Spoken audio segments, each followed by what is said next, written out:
Next మనము coal చూద్దాం. రీసెంట్గా ఒక కోల్ పవర్ ప్లాంట్ ఆంధ్రప్రదేశ్లో రీనేమ్ చేయడం జరిగింది. ఎవరైనా చెప్తారు అది దాని పేరు? ఒక న్యూ థెర్మల్ పవర్ ప్లాంట్కి ఆంధ్రప్రదేశ్లో రీనేమ్ చేశారు, ఇంకో పేరు పెట్టారు. రాయలసీమ థెర్మల్ పవర్ ప్లాంట్కి ఎంవి రమణారెడ్డి ఆయన పేరు పెట్టడం జరిగింది. So one of the update you can remember. So that is so next coal. So coal top రిజర్వ్స్లో ఎవరు హైయెస్ట్? ఏ country? No USA is the highest reserves. So next India rank ఎంత రిజర్వ్స్లో? 5th rank. ఇండియాది 5th rank in terms of రిజర్వ్స్లోకి వచ్చేసరికి. These kind of questions will ask in geography, in mineral section are in energy they can ask. So AP ఎకానమీలో కూడా అడగొచ్చు. Indian economy, AP ఎకానమీలో కూడా ఇటువంటి నెంబర్స్ అనేది చాలా ఇంపార్టెంట్. నెక్స్ట్ ఇదే కోలుకు సంబంధించి production. Top producer world wide China. So obviously high consumption. Top producer and consumer ఈ రెండు ఒకరే, China. India rank 2nd. So India rank 2nd coal గురించి. So this is relating to coal. So national clean energy fund అనేది విన్నారా? ఇందులో coal మీద ఒక tax వేస్తారు, 300 rupees per ton. 300 per ton coal మీద ట్యాక్స్ వేసి ఆ ట్యాక్స్ని they will use for national clean energy fund, one of the financing mechanisms for climate change in India. That is national clean energy fund. So this is coal related reservoirs. So next we will see important updates relating to the coal. So అందులో most important update ఇప్పుడు trend అవుతున్నది coal ఏంటంటే coal gasification. So ఇప్పుడు most trending is coal gasification. So కోల్ని gas రూపంలో conversion చేస్తే ఇంకా బెటర్గా మనం యూటిలైజ్ చేయొచ్చు, ప్లస్ ఎన్విరాన్మెంట్ ఫ్రెండ్లీ. గ్యాస్ అంటే ఏ గ్యాస్గా మార్చవచ్చు అంటే mostly they will convert into syngas. Syngas formula ఏంటి? Carbon monoxide plus hydrogen. So ఇలాంటిది ఇంకో గ్యాస్ ఉంటుంది, అది producer gas, CO plus N2. అంటే మిగతావి కూడా ఉంటాయి, కార్బన్ డైఆక్సైడ్ లాంటి మైనర్ లెవెల్స్లో ఉంటాయి. బట్ మోస్ట్లీ డామినేటింగ్ కాంపోనెంట్స్ ఏముంటే అవి ఇవి అనమాట. సో ఈ కోల్ గ్యాసిఫికేషన్లో so they will convert into syngas, producer gas. If they want they can convert into methane also. వాళ్ళకి కావాలంటే they can convert into methane also, but mostly they will convert into syngas, producer gas. So ఇప్పుడు దీనికి related updates ఏమున్నాయి coal gasification అంటే? ఒకటి national coal gasification machine అనేది ఒకటి launch అయింది. Coal gasification mission. సో ఇందులో భాగంగా target is to produce 100 million metric tons by 2030. So national coal gasification mission. So ఇది ఒకటి. నెక్స్ట్ ఇంకొకటి ఏంటి అంటే 20% రెవెన్యూ సబ్సిడీ. ఇప్పుడు ఎవరైనా కోల్ని మైనింగ్ చేసినప్పుడు కోల్ మైనింగ్ ద్వారా రెవెన్యూ గవర్నమెంట్కి ఇంత షేర్ అనేది ఉంటుంది. ఆ షేర్లో మీరు కానీ కోల్ గ్యాసిఫికేషన్లో కన్వర్ట్ చేస్తే, కోల్ని డైరెక్ట్గా కాకుండా గ్యాసిఫికేషన్లో కానీ గ్యాస్ రూపంలో మారిస్తే ఒక 20% రెవెన్యూ సబ్సిడీ అనేది ఇవ్వడం జరుగుతుంది. అంటే రియంబర్స్మెంట్ ఒక 20% వెనక్కి ఇచ్చేస్తారు. సో అది కోల్ గ్యాసిఫికేషన్కి సంబంధించిన గవర్నమెంట్ ఇనిషియేటివ్స్. సో ఇవి కాకుండా లేటెస్ట్గా ఇప్పుడు కోల్ గ్యాసిఫికేషన్కి సంబంధించి ఒకటి India's first. So note India's first. Next current affairs. India's first coal gasification based fertilizer plant. Coal gasification based fertilizer plant. So అది తాల్చర్ ఫెర్టిలైజర్. ఏ స్టేట్లో ఉంది ఇది? Odisha. Talcher fertilizers, Odisha. So coal gasification based plant. So that is relating to coal gasification. So next related to green coal. ఎవరైనా green coal విన్నారా? So black కోలే చూసాం, green coal చూడలేదంట. So there is a concept of green coal, లేటెస్ట్గా వచ్చిన concept green coal. So ఈ green coal ఏంటంటే, so ఏదైనా గ్రీన్ అనేది ఉంది అంటే దాని meaning environment friendly coal. Environment friendly కోల్ని గ్రీన్ కోల్ అంటారు. ఇది తయారు చేసే విధానంలో తేడా ఉంటుంది. ఇందాక మనం చూసాము కోల్ని గ్యాస్గా కన్వర్ట్ చేసుకొని వాడుకుంటే కొంచెం ఎన్విరాన్మెంట్ బెనిఫిట్ అని మనం అనుకున్నాం. సో సిమిలర్గా ఇదే కోల్ ఇంకొక ఫామ్లో ఉంది. ఇప్పుడు ఇక్కడ ఏంటంటే మనకి ఏదైతే సాలిడ్ వేస్ట్, ఎస్పెషల్లీ ఆర్గానిక్, మనకి ఏదైతే ఆర్గానిక్ సాలిడ్ వేస్ట్ ఉంటుందో this is the major problem of India. Large amount of solid waste అనేది సిటీస్లో కానీ అగ్రికల్చర్ వేస్ట్ కానీ చాలా జనరేట్ చేస్తున్నాం. దీది ప్రొడక్టివ్గా వాడుకోగలిగితే ఇండియా ఎకానమీకి చాలా బెనిఫిట్. అదేవిధంగా లోకల్ లెవెల్, గ్రౌండ్ లెవెల్లో ఎంప్లాయ్మెంట్ జనరేట్ చేయగలము. This is the next government major focus. Solid వేస్ట్ని ఏ విధంగా వేస్ట్ టు ఎనర్జీ ప్రోగ్రామ్ అంటూ ఉంటుంది. National biomass programme, bio energy programme అని ఉంటుంది. ఈ బయో ఎనర్జీ ప్రోగ్రామ్ కింద ఎలాగైనా మనం ప్రాపర్గా ప్రొడక్టివ్గా వాడుకోవాలి అగ్రికల్చర్ వేస్ట్ కానీ సాలిడ్ వేస్ట్ అన్నిటిని అనేసి. సో ఇక్కడ ఈ కోల్ రూపంలో ఎలా వాడచ్చు అంటే ఈ సాలిడ్ వేస్ట్ని హీట్ చేస్తారు. I will dictate. ఈ సాలిడ్ వేస్ట్ని ఒక level some 250 to 300 degrees heat చేస్తారు. So they don't burn, just see the difference. They don't burn, just they will heat it. Heat చేస్తే అవి ఒక చార్కోల్ లాగా మారిపోతుంది. They call as charcoal pellets. నల్లటి చిన్న చిన్న బొగ్గులా మారిపోతుంది. సో ఎట్లా అయితే మనం మాడిపోయింది అంటాం కదా, అట్లా సాలిడ్ వేస్ట్ మొత్తం మాడిపోయి ఒక చార్కోల్ ఫామ్లోకి వస్తుంది. సో ఏ టెంపరేచర్ దగ్గర అయితే అవి అంత చార్కోల్గా కన్వర్ట్ కాగలదో ఆ టెంపరేచర్ దగ్గర హీట్ చేసి ఇలా వచ్చిన చార్కోల్ పెల్లెట్స్ని వాళ్ళు అనేది గ్రీన్ కోల్. ఇప్పుడు ఈ గ్రీన్ కోల్ని వాళ్ళు ఏం చేస్తున్నారంటే నార్మల్ థెర్మల్ పవర్ ప్లాంట్స్లో బ్లెండింగ్ అనేది చేసి థెర్మల్ ఎనర్జీ అనేది ప్రొడ్యూస్ చేస్తున్నారు. సో అగ్రికల్చర్ వేస్ట్ని ఇట్లా ఒక లెవెల్ ఆఫ్ టెంపరేచర్ దగ్గర హీట్ చేసి గ్రీన్ కోల్గా కన్వర్ట్ చేసి దాన్ని నార్మల్ కోల్లో బ్లెండింగ్ చేస్తున్నారు. సో అగ్రికల్చర్ వేస్ట్ని డిఫరెంట్ ఫామ్స్లో మనం వాడచ్చు.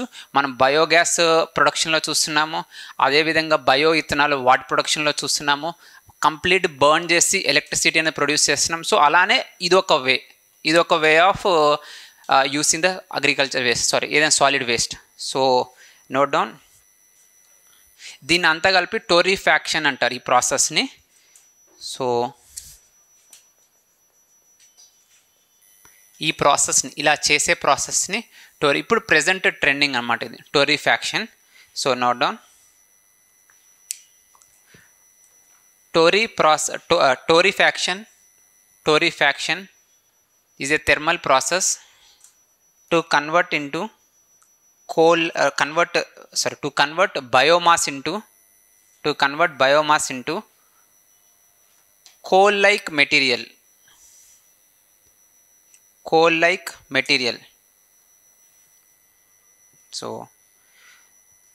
సో ఇప్పుడు న్యూస్లో ఏముందంటే ఫస్ట్ గ్రీన్ కోల్ ప్రాజెక్ట్ అనేది లాంచ్ చేశారు. మనం అది నోట్ చేసుకుందాము.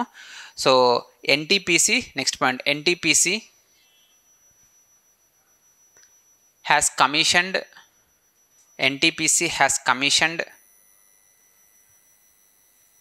First commercial green coal project in Varanasi. So this is now ఇప్పుడు కోల్కి సంబంధించిన ఇంటర్నేషనల్ డిక్లరేషన్స్ కొన్ని ఉన్నాయి. సో వెరీ ఇంపార్టెంట్, మనం అది చూద్దాము. ఫస్ట్ COP28లో కోల్ రిలేటెడ్ అవుట్కమ్స్లో వన్ ఆఫ్ ద అవుట్కమ్ ఉంది, అది కోల్ ట్రాన్సిషన్ యాక్సెలరేటర్.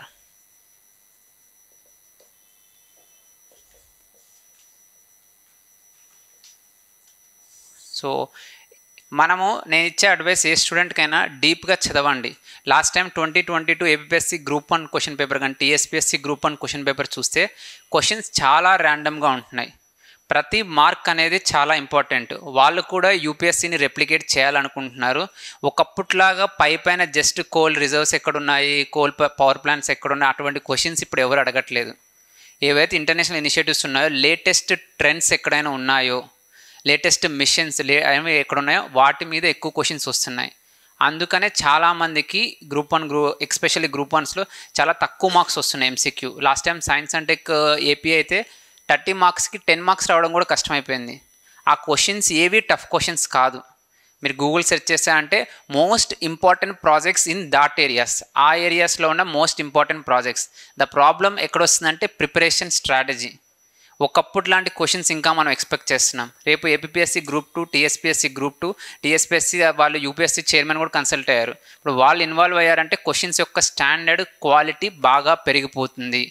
ఒకప్పుట్లాగా నార్మల్గా పైపైన క్వశ్చన్స్ ఎక్స్పెక్ట్ చేసామంటే మనకు మంచి సర్వీస్ రావడం అనేది ఛాలెంజింగ్ అవుతుంది. కాబట్టి నేను ఇచ్చే అడ్వైస్ ఏ స్టూడెంట్కైనా దయచేసి కొంచెం డీప్గా చదవడానికి ట్రై చేయండి. ఒకప్పుడు లాంటి పైపైన అడిగే ప్యాటర్న్స్ మీద నమ్మకం పెట్టుకోవద్దు.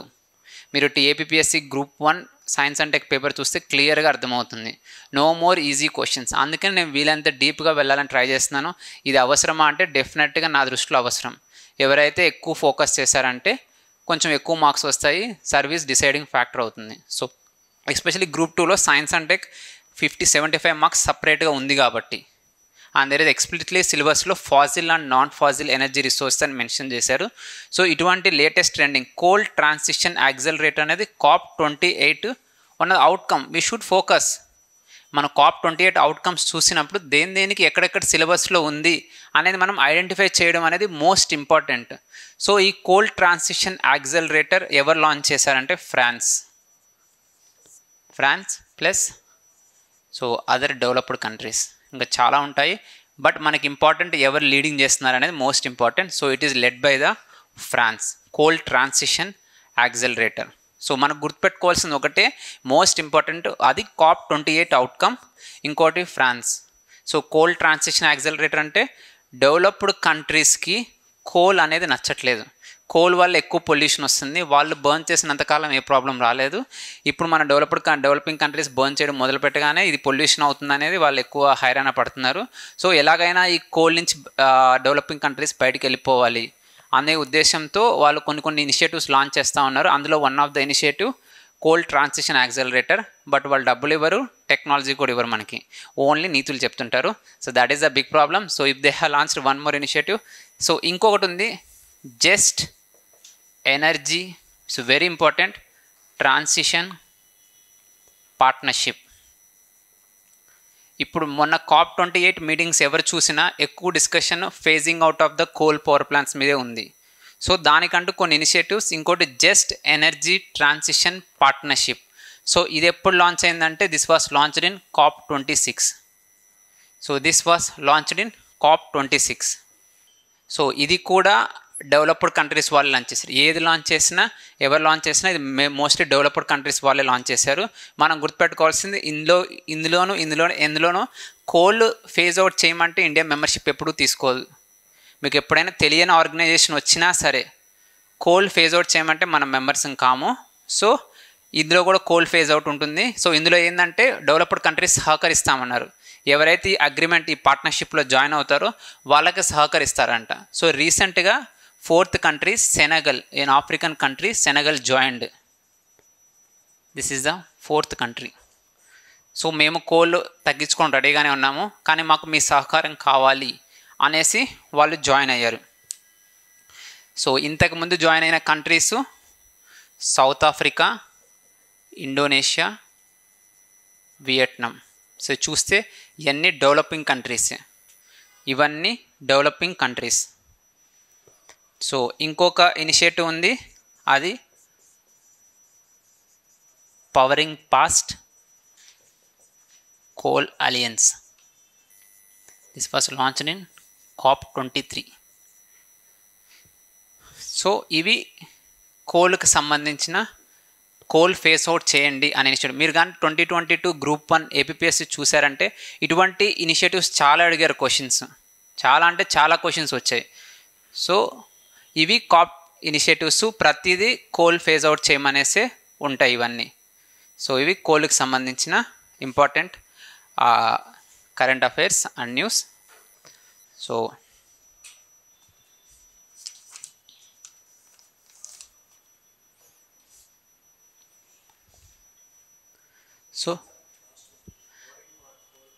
అలియన్స్ అది COP23లో లాంచ్ చేశారు. అది COP23లో సేమ్ డెవలప్డ్ కంట్రీస్ ఏది లాంచ్ చేసినా డెవలప్డ్ కంట్రీస్ ఏదో కంట్రీ ఇనిషియేటివ్ తీసుకుంటుంది. మా ఇక్కడ ఫ్రాన్స్ ఎందుకనంటే ఇది లేటెస్ట్ కరెంట్ అఫైర్స్లో ఉంది కాబట్టి మనకి ఇంపార్టెంట్. సో ఎవరైనా గ్రూప్ 1 రాసేవాళ్ళు మెయిన్స్లో కూడా ఈ ఇనిషియేటివ్స్ మెన్షన్ చేయొచ్చు. సో ఇప్పుడు మనం next side heading LPG. Next side heading LPG, liquefied petroleum gas, LPG. ఎల్పిజికి సిఎన్జికి difference, CNG composition dominated by the methane, but ఎల్పిజిలో మీథేన్ ఉండదు, ఎక్కువ dominated by the propane, butane, carbon compounds propane, butane అయి ఉంటాయి. ఇది ప్రొడ్యూస్ చేయడానికి crude oil use చేసుకుంటారు. సో దానికైతే మామూలుగా న్యాచురల్గా సపరేట్గా ఎక్స్ట్రాక్ట్ చేస్తారు. So there is a difference between LPG, CNG, PNG, piped natural gas, ఇవన్నీ డిఫరెన్స్ మనం గుర్తుపెట్టుకోవాలి. సో ఇప్పుడు మనం ఎల్పిజి గురించి, సో ఈ ఎల్పిజీస్ అందరికీ రావాలి అనేసి ఒక స్కీమ్ లాంచ్ చేస్తారు. స్కీమ్ పేరు సో ప్రధానమంత్రి, కీప్ సైడ్ హెడ్డింగ్ ప్రధానమంత్రి ఉజ్వల యోజన. ఇది ఎందుకు న్యూస్లో ఉందో చెప్తారా? బెనిఫిషరీస్ పెంచారు, ఇంకో అడిషనల్ బెనిఫిషరీస్ యాడ్. ఎంతమంది ఎక్స్ట్రా అడిషనల్ బెనిఫిషరీస్ కొత్తగా? 75 lakhs. సో ఇంకొంచెం 75 lakhs ఎక్స్ట్రా ఇస్తున్నారు. సో ఫస్ట్ టైం లాంచ్ చేసినప్పుడు 5 crores అన్నారు, తర్వాత మళ్ళీ 3 crores యాడ్ చేశారు, 8 crores అయింది. మళ్ళీ తర్వాత ఓవరాల్గా వాళ్ళ ఆ టైంకి ఇచ్చింది చూస్తే 9.36 ఉందంట. సో నెక్స్ట్ మళ్ళీ ఇంకొక 75 lakhs యాడ్ చేశారు. సో ఇప్పుడు present there target some about more than 10 crores వస్తుంది. So this not important. So but ఇదంతా మీట్ అయితే 75 lakhs మీట్ అయితే మోర్ దాన్ 70 crores అయితే వస్తుంది. బట్ మనకి ఇంపార్టెంట్ అప్డేట్ ఏంటంటే 75 lakhs extra beneficiaries, latest update. Next LPG subsidy central government రీసెంట్గా approve చేసి ఎంత సబ్సిడీ ఇస్తున్నారు? 300. ఇప్పుడు ఇంత ఫస్ట్ 200 అన్నారు, మళ్ళీ 300 సబ్సిడీ. ఎవరికి ఇస్తా? అందరికి ఇస్తారా? ఓన్లీ ఉజ్వల బెనిఫిషరీస్కి మాత్రమే ఈ 300 subsidy. So this is the latest update. 300. తెలంగాణలో అయితే 500కే ఇస్తారంట సిలిండర్. అసలు నో సబ్సిడీ, డైరెక్ట్ 500కే సిలిండర్ ఇస్తున్నారు. సో బట్ ఇంకా ఇంప్లిమెంట్ చేయలేదు. So this is the 300 subsidy LPG సిలిండర్కి ఇస్తారు. సో ఈ పిఎం ఉజ్వల బెనిఫిషరీస్ ఎవరెవరంటే only socio economic caste census base చేసుకొని ఈ బెనిఫిషరీ ఇవ్వడం జరుగుతుంది. సో అది ఒకటి. నెక్స్ట్